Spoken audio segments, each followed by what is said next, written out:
because we're going to know and experience the peace and the power of God. Hallelujah.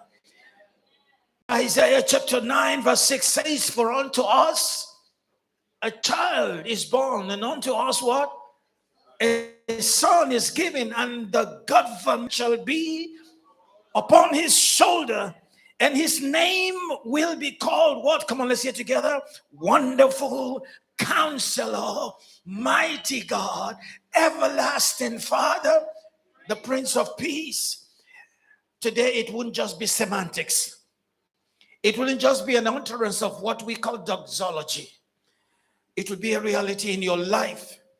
His name shall be called, and is called Wonderful. Wonderful just means more than normal. It means far beyond expectation. Wonderful is surprising. Wonderful is beyond imagination. Counselor, because he's our counselor, our advisor, and our advisor, and our advocate. Hallelujah. It means if he's your counselor, you must learn to listen to him. Listen to your counselor. Listen to your lawyer. The mighty God. How can God be born? Because he let himself be born. Why? John 3:16 says, God so loved the world. That's what love does. That he what?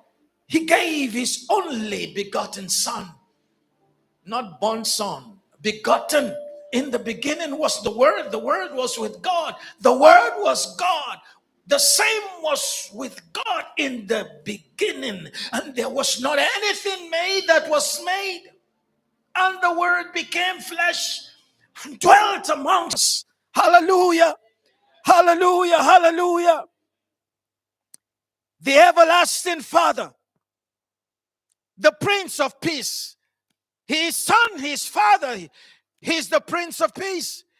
His Son, because he came as an offshoot of the purpose of God. Sons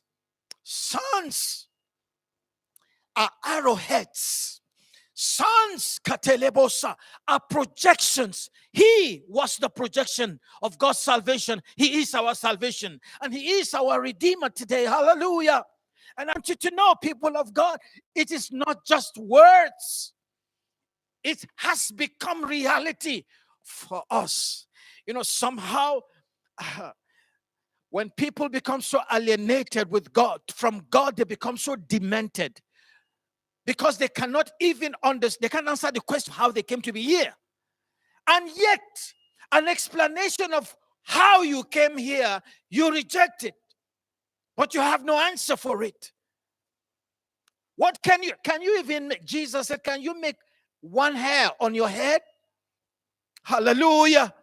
Hallelujah. And the Prince of Peace. Hallelujah.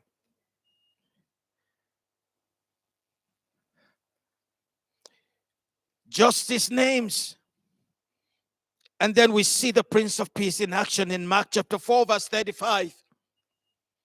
On the same day, when evening had come, he said to them, let us cross over to the other side. Now when they had left the multitude, they took him along in the boat as he was, and other little boats were also with him. And a great windstorm arose, and the waves beat into the boat, so that it was already filling.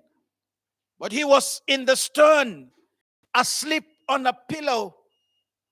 And they awoke him and said to him, Teacher, do you not care that we are perishing? Then he arose and rebuked the wind and said to the sea, Peace, be still. And the wind ceased, and there was a great calm. But he said to them, why are you so fearful? How is it how is it that you have no faith?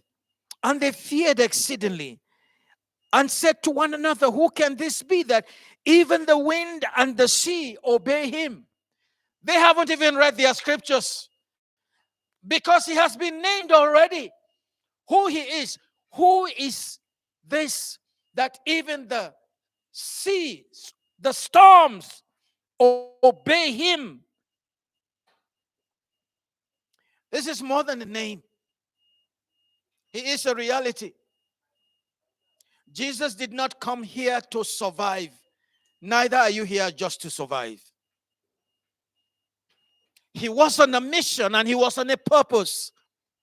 And because he was in covenant with his Father, this body, the Bible says, we have the treasure of the life and the power of God in what? In earthen vessels. It means that you have an imperfect body in which a perfect God resides. There will never be a perfect man on the earth. Nobody. Not your father, not your mother, not your pastor, not your president. They are not perfect people. But God decides to inhabit. And when he inhabits, it's not just the body, it's the spirit. Hallelujah. He also inhabits what comes out of the body. He inhabits the praises of his people. Hallelujah. They didn't know who they were with because he looked just like them.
Them, Kaye Mostere.